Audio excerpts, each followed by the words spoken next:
नमस्कार, मी पंजाब डक.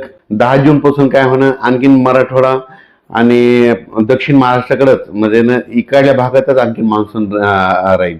पण उत्तर महाराष्ट्र विदर्भाकडे आणखीन ते पाऊस मान्सूनचा मोसमी पाऊस दाखल होणार नाही, म्हणून हा अंदाज लक्षात यायचा.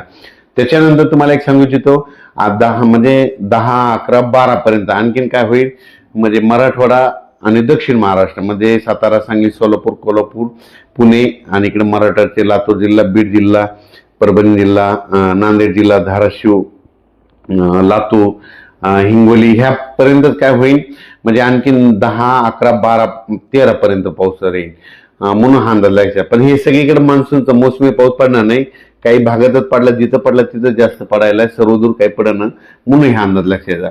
पण त्याच्यानंतर काय झालं, विदर्भातले शेतकऱ्याचे फोन आले. तर मग विदर्भामध्ये आणि उत्तर महाराष्ट्रामध्ये नंदुरबार जिल्हा झालं, धुळे जिल्हा झालं, त्याच्यानंतर विदर्भामध्ये नागपूर, तिकडं म्हणजे काय परिस्थिती राहील.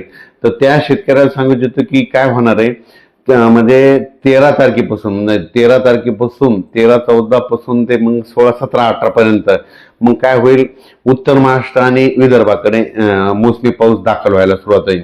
पण हे पाऊस सगळीकडे दाखल होणार नाही, कारण की काही काही भागामध्येच दाखल होईल. म्हणजे याच्यामध्ये जास्त असा जोर नाही, काही भागात जिथं पडला तिथं जास्त पडायला आणि काही भागात कमी पडायला आहे, म्हणून एवढा जोर नाही. जिथं ओल झाले तिथंच होणार आहे, काही भाग सोडून देखील देईल.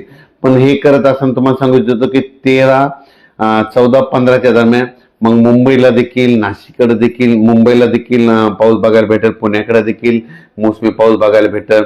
नंदुरबार, धुळे जिल्हा, जळगाव जिल्हा, संभाजीनगर जिल्हा, कन्नड ते भाग, त्याच्यानंतर सोयगाव तालुका, त्याच्यानंतर बुलढाणा जिल्हा, अकोला जिल्हा, अमरावती जिल्हा, वर्धा, भंडारा, गोंदिया, चंद्रपूर, यवतमाळ ह्या पट्ट्यामध्ये काय होईल मग 13च्या नंतर तिकडल्या पट्ट्यामध्ये मोसमी पाऊस बघायला भेटत.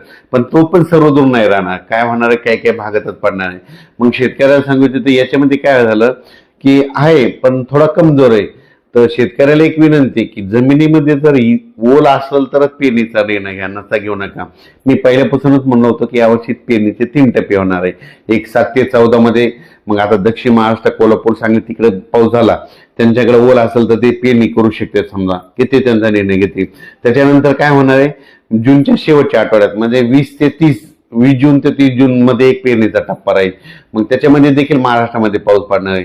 आणि त्याच्यामधून जर काही शेतकरी उरले तर 10 जुलै ते 15 जुलैमध्ये पाऊस येईल आणि त्याच्यामध्ये सर्व शेतकऱ्याची पेरणी होणार आहे, म्हणून हा अंदाज. पण उत्तर महाराष्ट्र, खास करून उत्तर महाराष्ट्रातल्या शेतकऱ्याचे काही मिरची लागवड आहे, त्यांच्या विहिरीचे पाणी संपले, मग ते पाऊस येण्याच्या प्रतीक्षेत आहेत.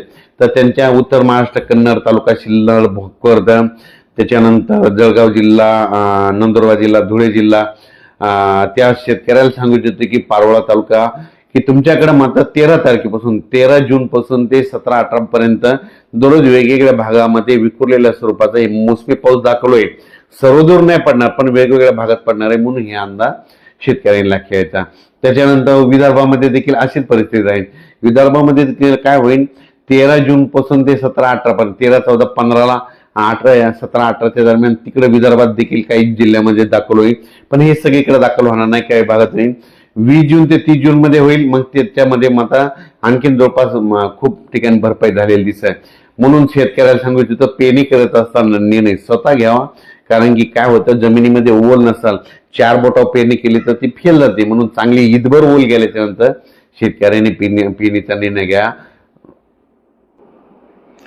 परत एकदा शेतकऱ्याला सांगतो, हे मोसमी पाऊस कसा आहे, दक्षिण महाराष्ट्राकडून आलेला आहे, कर्नाटक मधून आलेला आहे. त्याच्यामुळे काय होईल ते ह्यामध्ये 10, 9 आज देखील 9, 10, 11, 12 पर्यंत काय होणार आहे, सांगली जिल्हा, सोलापूर जिल्हा, पुणे जिल्हा, त्याच्यानंतर बीड जिल्हा, धाराशिव जिल्हा, लातूर जिल्हा, परभणी जिल्हा, नांदेड जिल्हा, हिंगोली जिल्हा, यवतमाळ जिल्हा ह्या परिसरामध्ये काय होईल जालन्यापर्यंत की हे थोडं बऱ्याच ठिकाणी म्हणजे ह्या 3 दिवसामध्ये 9, 10, 11, 12, 13 पर्यंत बऱ्याच भागामध्ये कव्हर करत.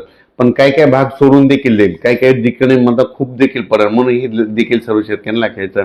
त्याच्यानंतर मात्र 14 पासून देखील मग मुंबई, नाशिक, नंदुरबार जिल्हा, धुळे जिल्हा, जळगाव जिल्हा, बुलढाणा जिल्हा, अकोला जिल्हा, अमरावती, वर्धा, नागपूर, भंडारा, गोंदिया ह्या पट्ट्यात मग काय म्हणजे विदर्भ, उत्तर महाराष्ट्र, मुंबई नाशिक सिन्नर ह्या पट्ट्यामध्ये काय होईल, मग 14च्या नंतर बऱ्याच ठिकाणी मान्सून दाखल झालेले दिसत. पण याची व्याप्ती खूप नाही, काही भागातच पडेल, काही भाग देखील कमी राहील. मग याच्यामधून जिथं नाही जर झाला तर तिथं 20 जून ते 30 जून मध्ये परत एकदा पाऊस येणार आहे. मग तिथं त्या ठिकाणी पाऊस येईल आणि त्याच्यामधून जर काही शेतकरी उरले तर मग 10 जुलै ते 15 जुलैमध्ये एक पाऊस येईल आणि त्याच्यामध्ये सर्व शेतकऱ्याच्या पेरण्या होतील. अचानक वातावरण बदल झाला तर लगेच एक शेतीला जाईल. धन्यवाद.